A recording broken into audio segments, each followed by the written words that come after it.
Bonjour chers élèves, bienvenue encore une fois dans une autre vidéo concernant l'immunologie, le chapitre 1, notion du soi et du non-soi. On est arrivé maintenant à l'activité 3, la notion du non-soi et du soi modifié. Je rappelle, comme toujours, qu'il faut faire pause à chaque fois que c'est demandé pour réfléchir et répondre aux consignes. On commence cette activité par ces données. Certaines cellules ou molécules sont reconnues comme du non-soi ou du soi modifié et peuvent être à l'origine d'une réaction immunitaire de l'organisme. On les appelle aussi antigènes. On commence par le document numéro 1 qui représente quelques exemples du non-soi et du soi modifié. Donc, le tableau ci-dessous représente quelques maladies qui affectent l'homme. On a le paludisme, on a le Covid-19, on a la tuberculose et on a la mycose. Donc la consigne, j'utilise mes connaissances et je fais une recherche sur Internet ou dans des livres pour déterminer la cause de chaque maladie représentée dans le tableau. Et je donne des exemples de non-soi et j'en propose une définition. Donc faites pause pour réfléchir et répondre à ces consignes.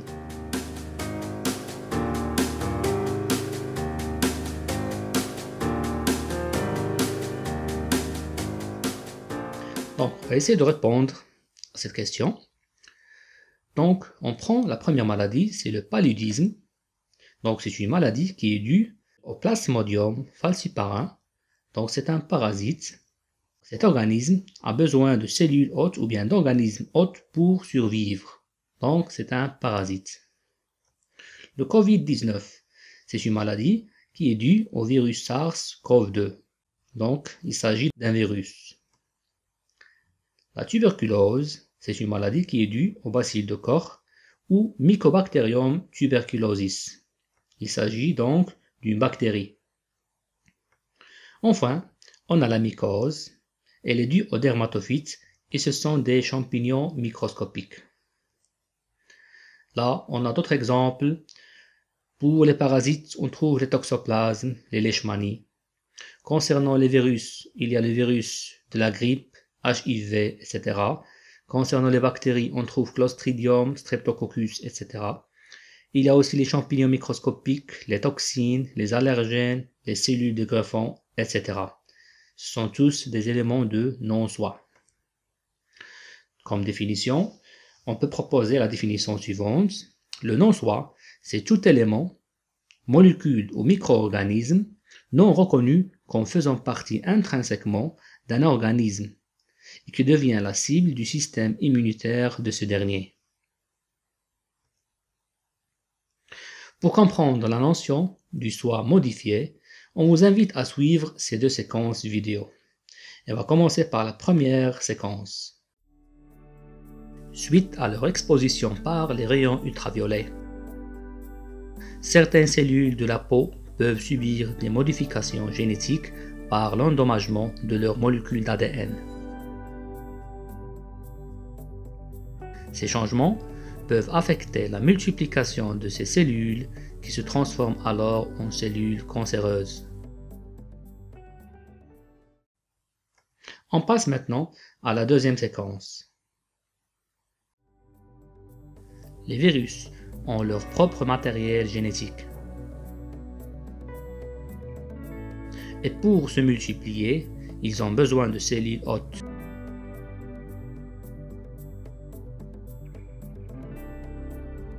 Ils pénètrent à l'intérieur de ces cellules, ils rejettent leur matériel génétique dedans. Ces cellules infectées par le virus commencent à produire de nouveaux virus dans l'organisme.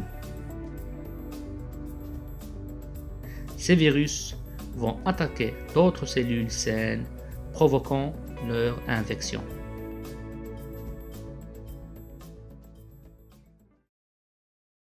Après avoir suivi ces deux séquences vidéo, essayez de répondre à la consigne suivante.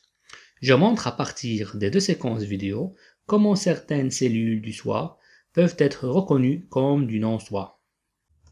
Donc faites pause pour réfléchir et répondre à ces consignes.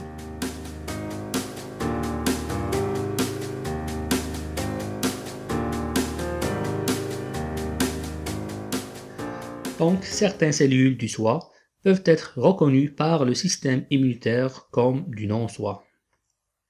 Dans la première séquence, il s'agit de cellules cancéreuses où l'expression du génome est fortement perturbée, ou bien de cellules subissant des mutations. La deuxième séquence, elle représente des cellules infectées par un virus qui sont reconnues comme non-soi, si elles subissent une modification. On note aussi qu'il y a les cellules mortes ou altérées qui peuvent être reconnues comme du non-soi. On passe maintenant au deuxième document pour avoir une idée sur le rôle du CMH dans la détection du soi modifié et dans la réaction immunitaire. Les figures ci-dessous montrent le rôle que jouent les molécules de CMH1 et CMH2 dans la détection du soi modifié et dans la réaction immunitaire. Donc la consigne, je montre comment le CMH1 participe dans la détection du soi modifié et sa distinction du soi, et comment le CMH2 influence la réaction immunitaire. On fait pause et on réfléchit.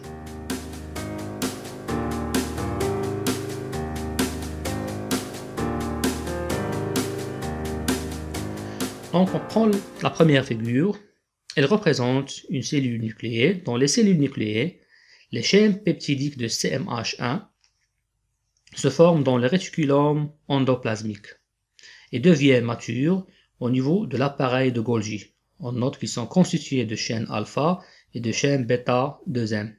Donc, après la maturation, ils vont fixer les peptides endogènes de la cellule, que ce soit des protéines du soi ou bien des protéines du soi modifiées, grâce à des éléments qu'ils vont présenter, qu'on appelle les épitopes. Ils vont présenter à la surface de la cellule. Si l'épitope présenté à la surface de la cellule appartiennent au soi, aucune réponse immunitaire n'est déclenchée. Par contre, si la cellule est modifiée, l'épitope est donc considéré comme du non-soi, ce qui déclenche une réponse immunitaire. S'il s'agit de cellules présentatrices d'antigènes, les CPA, le CMH se forme aussi au niveau du réticulum endoplasmique. Il est constitué de chaînes alpha et de chaînes bêta. Il y aura la maturation au niveau de l'appareil de Golgi. Et ces molécules de CMH2, ils vont fixer les peptides, cette fois exogènes, qui sont phagocytés par la cellule. Ils vont les présenter à la surface de celle-ci. L'épitope présenté à la surface de la cellule n'appartenant pas au soi, il va déclencher une réponse immunitaire et donc l'activation des cellules immunitaires. Merci de votre attention et au prochain chapitre.